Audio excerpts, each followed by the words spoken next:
privilegio para Anabel y para mí acompañaros en esta mañana. La verdad es que hay algo que a mí me sigue emocionando.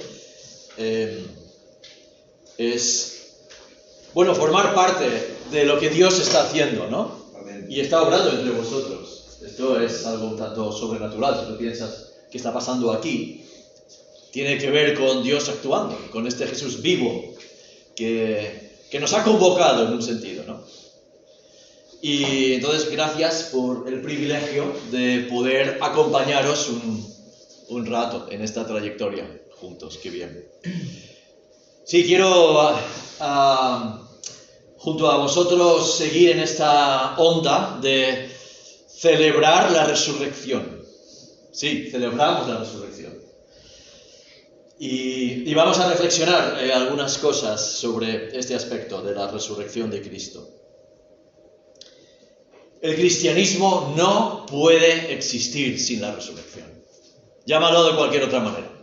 Llámalo humanismo, idealismo, autosugestión en clave cristiana, pero el cristianismo que en las páginas del Nuevo Testamento y a lo largo de la historia, solo por la gracia de Dios, estamos experimentando y hemos visto cómo ha sostenido a nuestros hermanos, solo se mantiene por la resurrección de Jesús.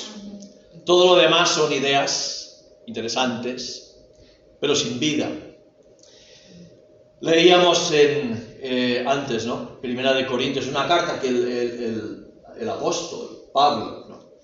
Este hombre a cuyo encuentro el Cristo vivo salió. Él iba a perseguir a estos herejes que dicen que un Mesías ha sido crucificado. ¿Qué Mesías es ese? Esto es una herejía. Y él iba persiguiendo, intentando erradicar del judaísmo fiel a estos herejes, ¿no? Que hablaban de un Mesías crucificado y vivo, cuando iba con las cartas para ir más allá de la jurisdicción habitual. El Cristo vivo se le presentó en el camino a Damasco y cayó al suelo. Y dijo una de las consecuencias que ya adelanto, más importantes ante el Cristo vivo: Señor, ¿qué quieres que haga? Vaya, esto no me lo esperaba. ¿Qué quieres que haga? ¿Quién eres y qué quieres que haga? Cegado por la luz que rodea a aquel que es la luz del mundo, ¿no? Pues él escribe una carta a unos hermanos allí en Corinto. Algunos tenían algunas dudas y se estaban despistando un poco de esta verdad, y dice: recordad esto, ¿no? Ahí en ese capítulo, en el 15, ¿no? Dice esto que hemos leído: si Cristo no ha resucitado, nuestra predicación no tiene sentido, es vana, ¿no? Y vana nuestra fe. Es como que hemos dado testimonio de algo falso, ¿no? Y con todas las implicaciones que tiene para la resurrección, no solo del Señor. Se nos dice en la Biblia, ¿no? Que Jesús resucitó y es el primero de la serie, ¿no? Es primicias, luego vendremos los demás, hay garantía. A veces he hablado con personas que me dicen: bueno, ¿quién ha venido de la muerte? ¿Tú crees que hay vida más allá? ¿Quién ha venido de la muerte? ¿Ha venido alguien de la muerte a decirnos lo que hay más allá? Respuesta: sí, Jesús de Nazaret ha venido de la muerte. Y esto cambia todas las cosas. Y de hecho el apóstol dice: mira, si solo en esta vida esperamos en Cristo, da pena, ¿no? Vayámonos a lo que te guste. ¿Quieres ahora? Seguro que habrá un menú de conciertos si te gusta la música. Vete al campo a ver pájaros, vete... ¿Qué hacemos aquí? ¿No? Si Cristo no resucitó, vamos a cerrar esto, terminamos las torrijas que hay riquísimas, seguro, y nos vamos a otras cosas, ¿no? Comamos, bebamos, dice el apóstol, porque mañana moriremos, ¿no? Si Cristo no resucitó. Pero si Cristo resucitó, todo cambia. Y todo lo que estamos haciendo en este momento, humildemente, pero en su nombre, tiene pleno sentido.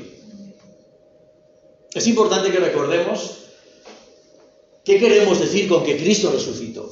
Realmente, en la enseñanza del Evangelio es que Jesús murió, y esa es la esencia de nuestra fe que hemos cantado, es que Jesús murió verdaderamente en la cruz por nuestros pecados, murió como sustituto ahí, por nuestro fracaso como seres humanos, pero nos ama tanto que en la cruz del Calvario Dios mostró la manera más sabia de arreglar el problema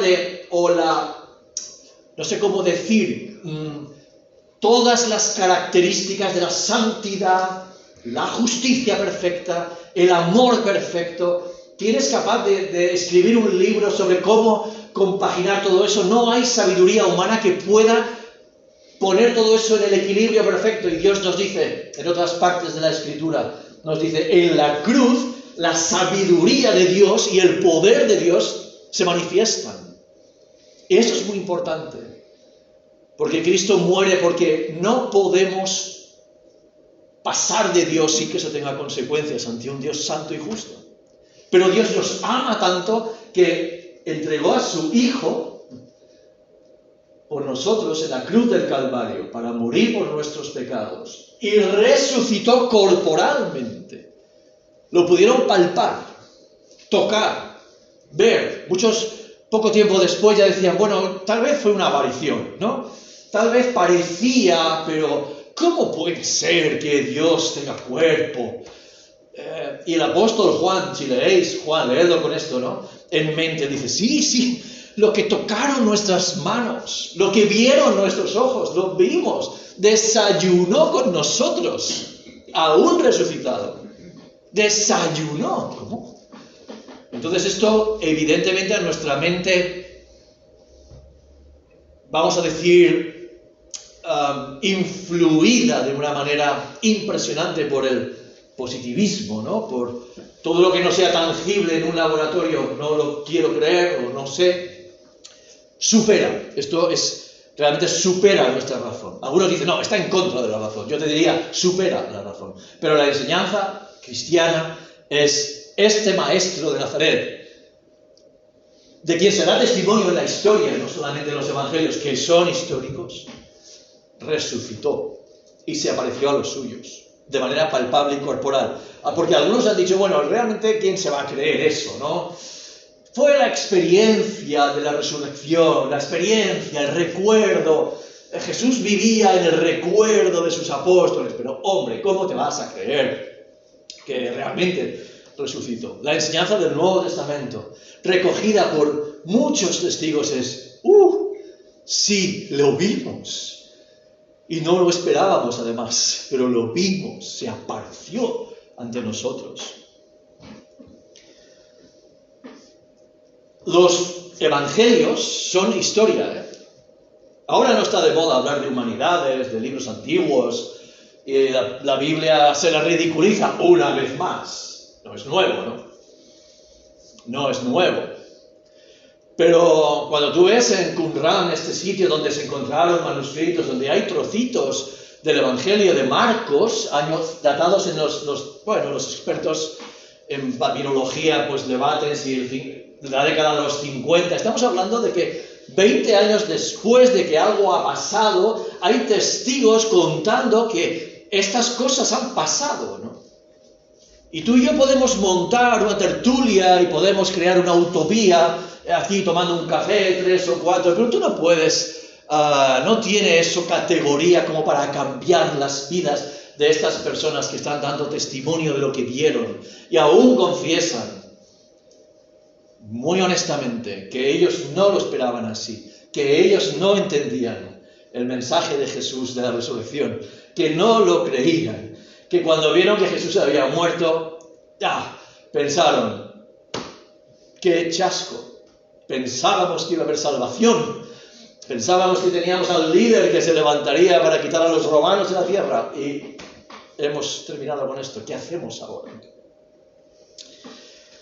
Quiero recordaros, por tanto, que los documentos de los evangelios son historia a la manera del siglo I, y en ese momento se hacía historia, siempre se hace un poco historia así, para contar con una idea concreta, pero que no fue un tema inventado, que no fue una comunidad de fe que se inventan una teoría por la que poco tiempo después tendrían que morir, porque como sabéis, en muchos de los casos, el único argumento, nos dicen los historiadores, para llevar a la muerte a los cristianos es: tienes que reconocer que el César es también el Señor, y hoy toca adorar al César. Y ellos decían: no voy a adorar al César. Lo siento, soy un ciudadano que me someto al resto de las leyes, pero no voy a adorar al César, pues morirás. ¿Y por qué no adoras al César? Pues no voy a adorar al César, porque Jesús es mi Señor. Pero hombre, ¿qué te cuesta hacer un hueco en tu panteón mental al César? Y así nos ahorras el problema. Y ellos decían: no voy a arrodillarme ante el César, porque solo hay un Señor. Jesús es mi Señor y no hay otro. Estos cristianos ateos, los llamaban ateos, porque no reconocían a ningún otro Dios, salvo al único Dios manifestado en la persona de Jesús. Y en esos evangelios podemos leer que el propio Señor, Jesús, anunció que esto iba a pasar. No entendían bien. En Marcos os dejo ahí las citas, si queréis tomar nota, luego ya las leéis con calma. Marcos 8:31, comenzó a enseñarles que era necesario al Hijo del Hombre padecer mucho, ser desechado, muerto y resucitar después de 3 días. Yo me imagino, ¿no?, la charla de los discípulos. ¿Qué ha dicho? No sé qué de resucitar. ¿Qué va a resucitar? Bueno, como todos en el futuro, ¿no? No sé, no he entendido muy bien. Marcos 9:9, ¿no? Mientras descendían del monte, después de haber visto esa transfiguración, ese spoiler, ¿no?, de lo que iba a ser la majestad de Jesús, les mandó que a nadie dijeran lo que habían visto hasta que el Hijo del Hombre hubiera resucitado de los muertos. Marcos 9:31, lo mismo: resucitará al 3er día el Hijo del Hombre, será entregado en manos y resucitará. Juan 2, os dejo ahí, para que meditéis si queréis. Juan, el Evangelio de Juan, capítulo 2, del 15 al 22. Cuando el Señor se enfada, porque el Señor se enfada cuando le quita el espacio a la gente para orar, y se había llenado el templo, el atrio de la oración se había llenado de tenderetes y de negocios, y el Señor coge tranquilamente el azote y los tira, los quita las mesas, lo quita todo del medio. ¿Qué haces? Quitad todo esto porque mi casa será llamada casa de oración. Y entonces la autoridad religiosa se acerca a él y dice: ¿tú con qué autoridad haces esto? ¿Cómo? ¿Tú no eres policía aquí? ¿Esto que acabas de hacer? Permitidme la paráfrasis. Ya que haces estas cosas, Juan 2:18, ¿qué señal nos muestras? Y él dice: destruid este templo y en 3 días lo levantaré. Entonces los judíos pensaban que se referían al templo que tenían ahí, el gran templo judío por Herodes también reconstruido. En 46 años fue edificado este templo, tú lo levantarás en 3 días. Pero él hablaba, dice el evangelista, del templo de su cuerpo. Por eso cuando resucitó de los muertos, sus discípulos se acordaron de que había dicho esto y creyeron en la Escritura. Ahí también Jesús nos está diciendo: vosotros os apoyáis en el templo palpable, en la estructura religiosa, pero hay otro plan por venir. Yo viviré, ¿no? Moriré, viviré 3 días después y puedo vivir en vosotros, el misterio real de la fe en el Cristo vivo, ¿no? Y cuando le pidieron también en Mateo 12, del 9 en adelante, ¿no?, danos una señal, decían los fariseos. Vas de Mesías aquí, danos una señal. Vamos a ver, ¿cuál es tu señal? Y Jesús les dice: la generación mala y adúltera demanda señal, pero señal no les será dada, sino la señal del profeta Jonás. ¿Jonás? ¿Esto qué tiene que ver? Sí, dice: como estuvo Jonás en el vientre del gran pez 3 días y 3 noches, así estará el Hijo del Hombre en el corazón de la tierra 3 días y 3 noches. Y alguien más que Jonás en este lugar. Fíjate, la lectura, ¿no? Aprendemos a ver en los profetas, el Antiguo Testamento nos señala al protagonista de toda la Biblia, que es Jesús. Tú puedes decirme, a lo mejor, ¿no?, si has leído con calma los relatos de los evangelios, puedes decirme: pues no coinciden, Orlando. Yo me los he leído y hay diferencias, ¿no ves? Eso significa que Juan tuvo su versión, Mateo la suya, en fin. Las cosas no son así. No os olvidéis de que cuando veamos estas cosas con calma, todo puede encajar perfectamente. No, lo puedo pasar si queréis. Ya un poquito hay unos párrafos que creo que no vienen a cuento entrar en detalle, ¿no? Pero en un sitio dice, por ejemplo, que cuando estaba oscuro, pues fueron, otros al salir el sol llegaron. Bueno, pues tú puedes salir de tu casa todavía oscuro y en el camino pues llegas y te encuentras con que el sol ha salido ya. Que no dijeron nada las mujeres al principio, pero luego sí dijeron, bueno, tú puedes quedarte tan impactado por lo que acabas de ver, que no tienes ni palabra, ¿no? Y en el camino empiezas a pensar y al final llegas a casa de los discípulos y dices, no está en la tumba, ha resucitado.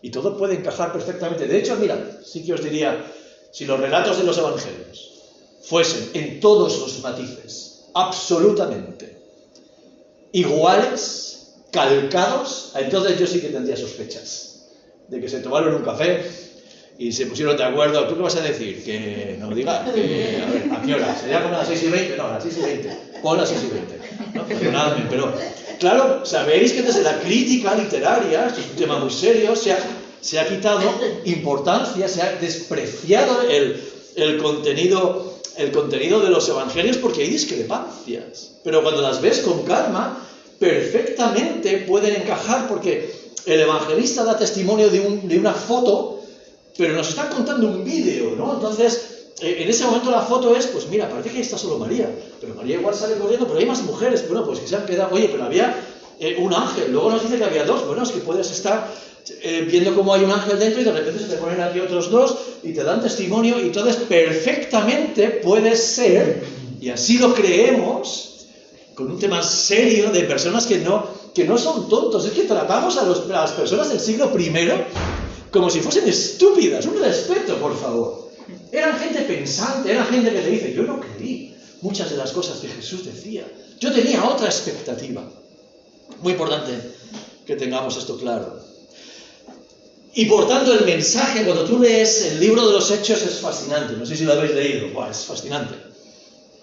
Y en el libro de los Hechos vemos el nacimiento de la Iglesia, cómo Dios hace que el Evangelio llegue hasta la corte del mismo Nerón, de una manera providencial, como Dios hace las cosas siempre de manera inesperada para nosotros, de manera poderosa, de manera paradójica. Pablo quería les escribe una vez a los hermanos en Roma, quiero ir a vosotros, orad para que tenga un próspero viaje. Y lo que Dios tenía preparado para él era un viaje que llegó con éxito, pero después de un naufragio, después de 2 años, un largo viaje lleno de oportunidades para hablar del Evangelio delante de reyes, delante de náufragos, delante de enfermos en la isla de Malta, donde llegaron pensando que acababa todo, pero el Señor lo llevó a Roma. Y así es con nosotros en la vida, ¿no? Piensa en esto cuando le pidas a Dios cosas de todo corazón. Recuerda que luego Dios va a actuar de manera sorprendente. Y esperemos en Él. Bueno, quiero decir que en Hechos, cuando tú te fijas, el mensaje crucial, central de la predicación del Evangelio era Jesús resucitó. Y ese debe ser nuestro mensaje. Lo puedes ver en Hechos 2, primer mensaje del tímido, aunque muy lanzado, el apóstol Pedro, que cuando vio que su esperanza mesiánica no era la que pensaba y que había sacado la espada y Dios le dice, guarda tu espada, ¿no? Pues le reniega y ahora tenemos a un Pedro extraño, ¿no? Que piensa, este ya ha bebido. De repente los discípulos que estaban atemorizados salen movidos por el Espíritu Santo, el Espíritu de Cristo que Él dijo que sopló sobre ellos para que habite en cada uno de nosotros. Pues ahí le tienes predicando. Y él dice, ¿no? Hechos 2, del 14 al 36, leedlo con calma. Pues él dice, se puede decir, compara al patriarca David, al rey David, se puede decir libremente del patriarca David que murió y fue sepultado y su sepulcro está con nosotros hasta el día de hoy. Pero siendo profeta, sabiendo con juramento Dios le había jurado que de su descendencia en cuanto a la carne levantaría un Mesías, Dios le prometió a David, levantaré de ti un rey. Y por eso Mateo dice, Jesús es el hijo de David. y a esas genealogías que si no ves de qué va te aburren un poco, pero si tiras del hilo te está diciendo, es que es el hijo de David.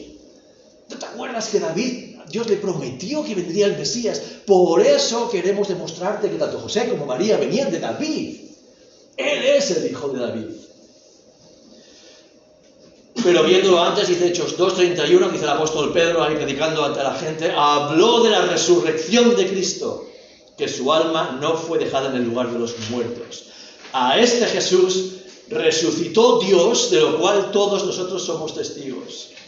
Y lo mismo en Hechos 3, diferentes momentos, ¿no? Donde en Hechos 17, luego el apóstol Pablo, por ejemplo, está recorriendo el mundo, por donde Dios le envía, predicando el Evangelio. ¿Os acordáis que se ponía siempre en el Ágora, que era la plaza central, donde había el mercado, donde había, en el caso de Atenas, todo un intercambio de filosofías, y cada uno que quería compartir algo, se ponía ahí, hablaba. Y entonces Pablo está enseñando y lo pillan los filósofos y dicen, uy, ¿qué este tío que está hablando aquí, este palabrero que trae? Pues vente al sitio donde te vamos a dejar un espacio en nuestro sitio de charlar de estas cosas. Y lo llevan a ese monte que está al lado de ahí en Atenas, el Areópago, ¿no? Bueno, y lo ponen a hablar ahí y él habla, y él predica el Evangelio. Hechos 17, no os lo perdáis, merece la pena. Tanta escultura, tanto templo, tanta historia, dice, el Dios que hizo el mundo y lo que en él hay, puesto que es Señor del cielo y de la tierra, no mora en templos hechos por manos de hombres, ¿no? Bla, bla, bla, bla, ¿no? Y les dice, ¿no? Y habla de que venimos todos de Dios, pero que al final dice, Él, hablando de Dios, ¿no? Dios declara a todos los hombres en todas partes que se arrepientan, que volváis a Dios. Vengo de otra parte del mundo y os estoy diciendo, Dios que nos ha creado a todos nos dice, volveos a Dios, porque nuestros fracasos y nuestras propias idolatrías nos han separado del verdadero Dios, ¿no?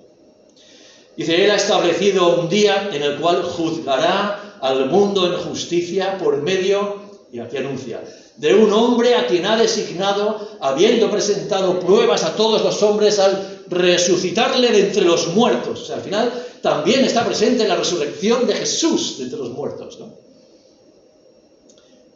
Cuando oyeron ya esto, dice, cuando oyeron de la resurrección de los muertos, algunos se burlaban, ¿no? Dice, otros dijeron, te escucharemos otra vez acerca de esto, ¿no?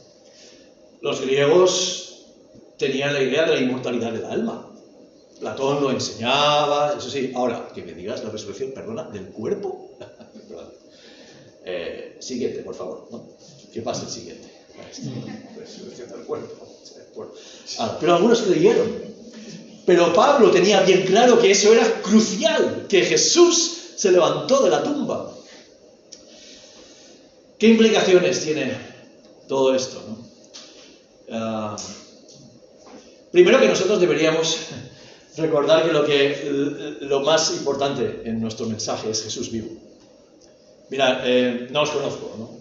Voy conociéndoos a algunos, pero no se trata de cambiar de religión, no se trata de estructuras, no se trata principalmente de actividades, se trata de un encuentro, se trata de una relación de amor con Dios por Jesús vivo. Porque Jesús, si resucitó, resulta que todo lo que dijo es verdad. Y dijo cosas muy fuertes, pero no tengo tiempo eso es casi un programa para toda una vida, ¿no? ¿Qué dijo Jesús de sí mismo? Hombre, pues cosas muy fuertes. Soy la luz del mundo. Puedo perdonar pecados. Los fariseos decían, ¿ha dicho que perdona pecados? Los pecados te son perdonados. ¿Pero qué dice este? Tiene autoridad para... ¿Quién puede perdonar pecados sino solo Dios? Porque es Dios hecho hombre. Porque apeló a la imagen del profeta Daniel, del Hijo del Hombre, que era una manifestación poderosa de Dios presentándose. Y cuando le encomiaron ahí, le dijeron en el juicio, dinos si eres abiertamente el Cristo o no. Y él dijo, os digo, de cierto os digo, que veréis al Hijo del Hombre venir en las nubes. Se rasgaron. Acaba de hacerse igual a Dios. Esto es una blasfemia, a la muerte, ¿no? Porque captaron el mensaje. Hablábamos de la libertad. Ahí Jesús estaba en Juan 8 discutiendo con los fariseos. ¿tú dices que has visto a Abraham? Le decía. Pero si no tienes ni 50 años, antes de que Abraham fuese, dijo las grandes palabras, yo soy. E inmediatamente los judíos cogieron piedras, porque había dicho yo soy. Eso solo es de Yahvé. Yo soy el que soy. ¿Os acordáis cómo Dios se le aparece a Moisés? ¿Quién dicen los hombres? Si me preguntan quién dice que eres, yo soy el que soy. Y Jesús dice yo soy. De hecho, el apóstol Pedro, cuando está predicando en ese mensaje que os decía, dice finalmente, Dios le ha hecho, por tanto, por cuanto ha resucitado, Dios lo ha hecho a Jesús, Señor y Mesías. El que manda, el Señor y Cristo. Que Cristo significa Mesías, el ungido. Porque resucitó, sabemos que finalmente reinará. Cuando Pablo vuelvo a Corinto, esa carta, 1 de Corintios 15, pues él debe reinar hasta que haya puesto a todos sus enemigos, que por desgracia Dios tiene enemigos, debajo de sus pies. Fue declarado, nos dice el apóstol Pablo en la carta, esta vez a los hermanos en Roma, capítulo 1, ya en el versículo 4, tercero o cuarto, el evangelio que se refiere a su hijo, ¿no? Dice, yo enseño el evangelio que había prometido, el evangelio que se refiere a su hijo, nuestro Señor Jesucristo, que era del linaje de David según la carne, pero que fue declarado Hijo de Dios, que quiere decir Dios hecho hombre, con poder, según el Espíritu de Santidad, por su resurrección de entre los muertos. Por eso Tomás, que no estaba ese día donde Jesús apareció, de repente aparecía, parece que el cuerpo resucitado de Jesús, y seguramente así será cuando resucitemos con nuestros cuerpos, pues aparecía, desaparecía, Tomás no estaba y no se lo creyó. Y cuando apareció de nuevo Jesús le dijo, pues mete tus manos en mis heridas, en el costado. Y Tomás entendió las implicaciones de ver a Jesús resucitado. Digo, Señor mío y Dios mío. Señor mío y Dios mío.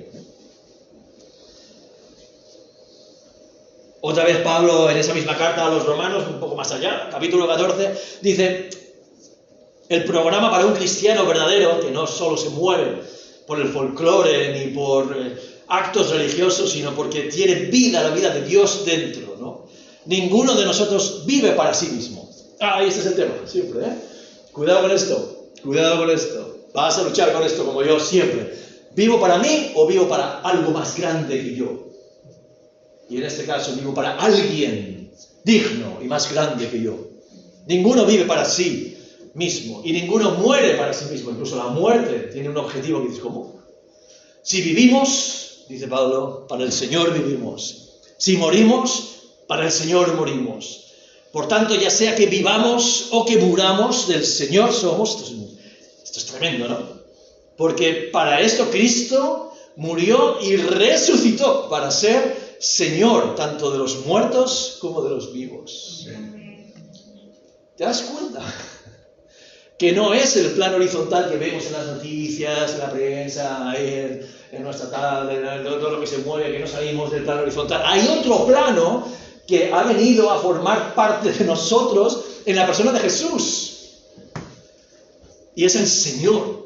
Y nos puede llenar de esperanza, porque una de las implicaciones de su resurrección también es que nuestros pecados han sido perdonados. La escena de la cruz, cuando uno lee con calma el Nuevo Testamento, puede parecer una escena de derrota. De hecho, los rabinos a día de hoy dicen, ridículo, que penséis en un Mesías así. Ridículo. Ridículo, es una derrota. El Mesías, esperamos un Mesías triunfante. Y la verdad es que hay partes en el Antiguo Testamento donde habla de un Mesías que dará su vida, un Mesías sufriente. Algunos otros rabinos dicen, bueno, es verdad que hay un Mesías sufriente, pero chocan con esta idea de una cruz del Calvario. El Nuevo Testamento nos enseña, los apóstoles vieron, Jesús enseñaba que era necesario, porque la gran victoria que nos visita, hoy estás vamos, eres importante, ¿no? Y eres importante para Dios, ¿no? Ya lo creo. Como cada uno de nosotros, ¿no? La gran victoria, la gran batalla inicial y principal que el Señor ha venido a pelear y a vencer es la batalla del pecado, del fracaso. ¿Os dais cuenta cómo el ser humano fracasa constantemente?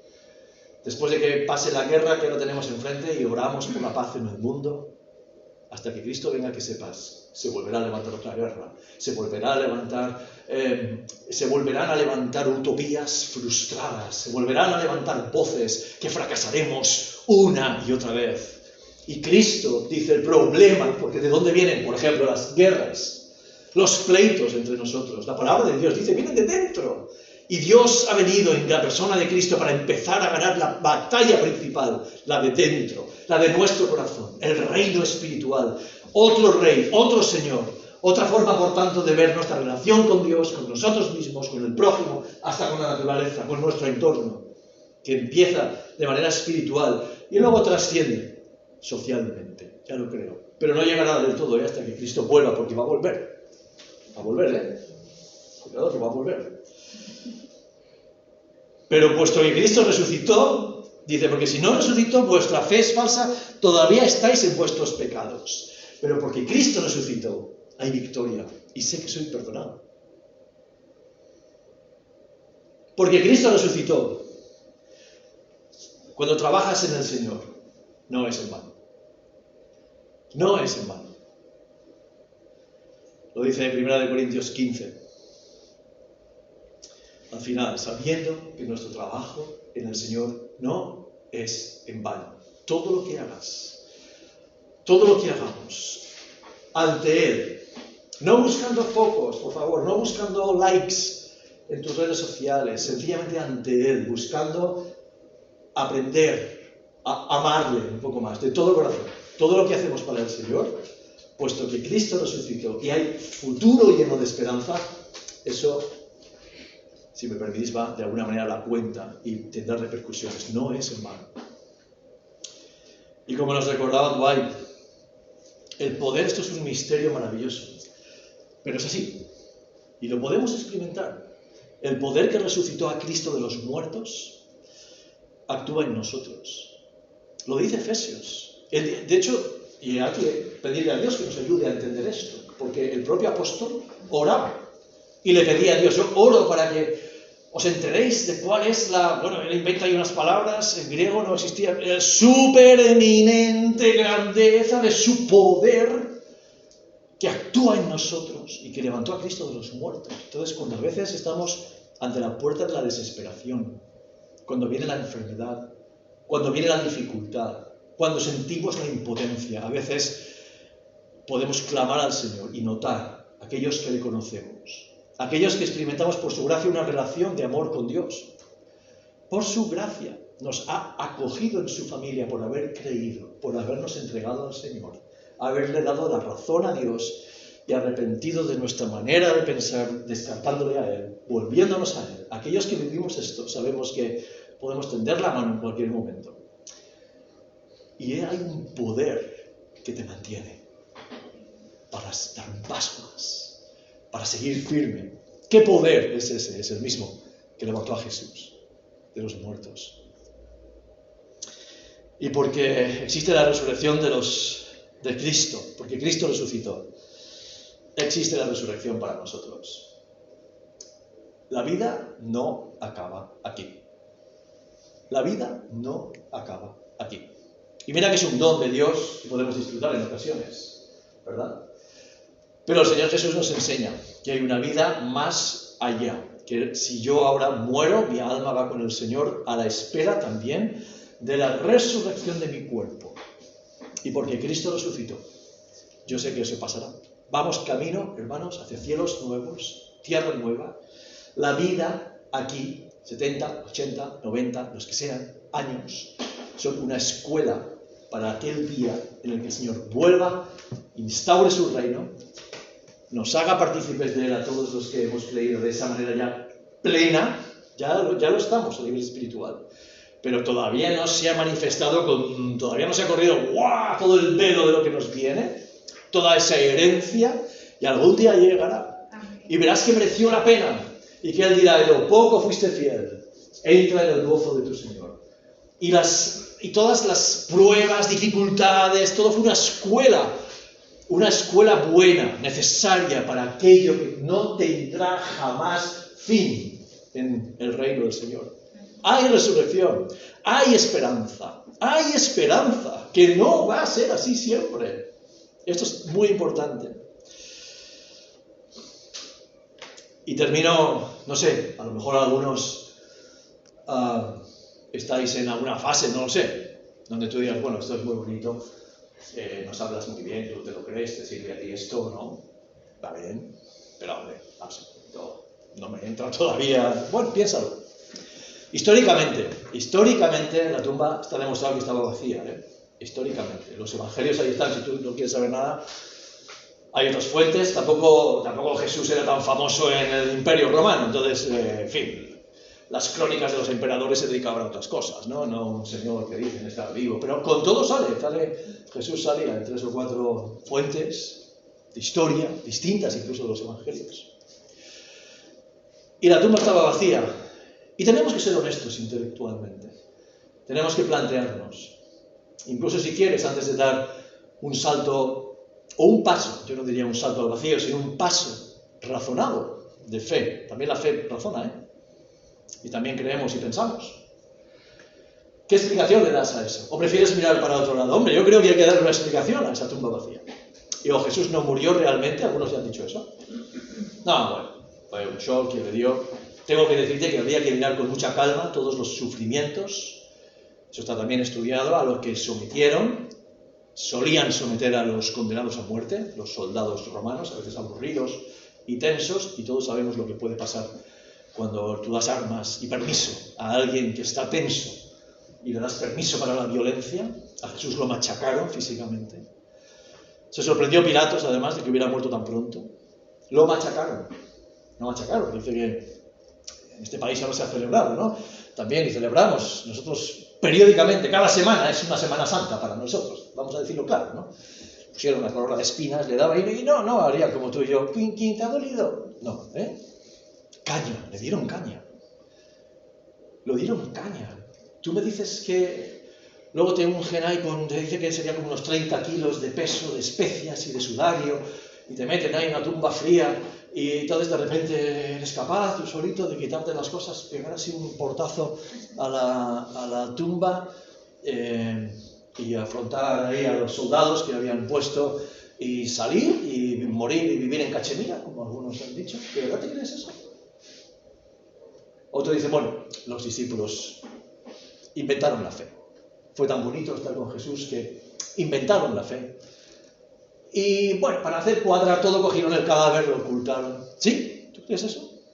Es extraño que ellos mismos dicen, no lo esperábamos. No creíamos a Jesús cuando decía esto, no entendíamos. Entonces me dices ahora que se ponen de acuerdo y desafían el poder de Roma. ¿Van a por los soldados, seguro? ¿Sí? Hasta la propia Biblia dice que en algunos sectores esa fue la versión que quisieron dar. ¿Sí? ¿Guardaron el cadáver en el armario? ¿Seguro? Y luego ya no es que luego la cosa se pone fea y te persiguen. ¿Y tú estás dispuesto a ver morir a tus hijos? ¿Por la fe? ¿Y a tu mujer? ¿Y a tus familiares? ¿Y a tus amigos? ¿Por un cadáver que tienes en el armario?